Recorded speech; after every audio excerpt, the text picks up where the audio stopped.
বাংলার মাটিতে হাসনাত আব্দুল্লাহ যতদিন পর্যন্ত আছে, এনসিপির ব্যানার যতদিন পর্যন্ত আছে, কোন আওয়ামী লীগকে এই বাংলার জমিনে পুনর্বাসিত হইতে দেওয়া হবে না। কোন গণতান্ত্রিক প্রক্রিয়ায় ভোটের মধ্য দিয়ে কিন্তু আওয়ামী লীগের বাংলাদেশ থেকে পালাতে বাধ্য হয়নি। আওয়ামী লীগ পালাতে বাধ্য হয়েছে গণঅভ্যুত্থানের মধ্য দিয়ে। পৃথিবীর ইতিহাসে কোথাও কোনো নজির নেই গণঅভ্যুত্থানের মধ্য দিয়ে যারা পালাতে বাধ্য হয় তাদেরকে আবার নির্বাচনে ফিরিয়ে নিয়ে আসা হয়। সুতরাং আওয়ামী লীগের পতন হয়েছে 5ই আগস্ট। 5ই আগস্ট চূড়ান্ত সিদ্ধান্ত হয়ে গিয়েছে। আওয়ামী লীগের নাম, আওয়ামী লীগের মার্কা এবং আওয়ামী লীগের আদর্শ এই বাংলাদেশের রাজনীতি করার অধিকার হারিয়েছে। অন্তর্বর্তীকালীন সরকারের কাছে আহ্বান জানাবো, আমরা আপনাদের কাছে যে আশা করেছিলাম এখনো পর্যন্ত আপনাদের দৃশ্যমান কোনো পদক্ষেপ আপনারা দেখতে পাইনি।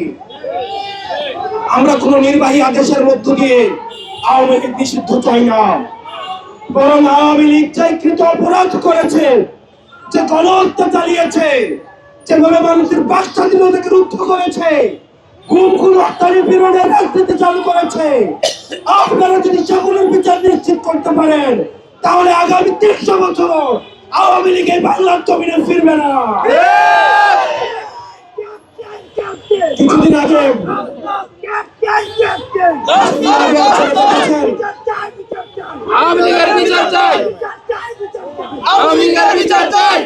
আপনারা কিছুদিন আগে দেখেছেন 10টা ফেরাউন, 10টা নমরুদকে যদি একসাথে করা হয় তাহলে একটা হাসিনা হবে না।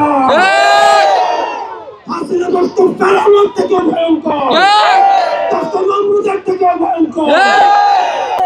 আমরা অন্তর্বর্তীকালীন সরকারকে বলতে চাই, আপনারা দ্রুততম সময়ের মধ্যে আপনারা আওয়ামী লীগের নিবন্ধন বাতিল করতে হবে। আওয়ামী লীগকে বিচার প্রক্রিয়ার মধ্য দিয়ে আওয়ামী লীগ বিষয়ে আপনাদেরকে সিদ্ধান্ত নিতে হবে। আওয়ামী লীগের বিচার প্রক্রিয়ার মধ্য দিয়ে আওয়ামী লীগকে নিষিদ্ধ করতে হবে। আমরা আবারও বলতে চাই, আওয়ামী লীগ হচ্ছে ট্রান্সপ্লান্টেড, আওয়ামী লীগ হচ্ছে ইমপ্লান্টেড শক্তি, ইম্পোর্টেড শক্তি। আওয়ামী লীগ কোন রাজনৈতিক দল নয়, এটা হচ্ছে ভারতীয় আধিপত্যবাদের এক্সটেনশন। এটা আমাদের গতকাল আমাদের উপদেষ্টা মাসুদ আলম বলেছেন, এই যে এটা নাটাই হচ্ছে ভারতে আর ঘুরি ঘুরি হচ্ছে বাংলাদেশে। 5ই আগস্ট হচ্ছে সেই ঘুরির ছুতা আমরা কেটে দিয়েছি।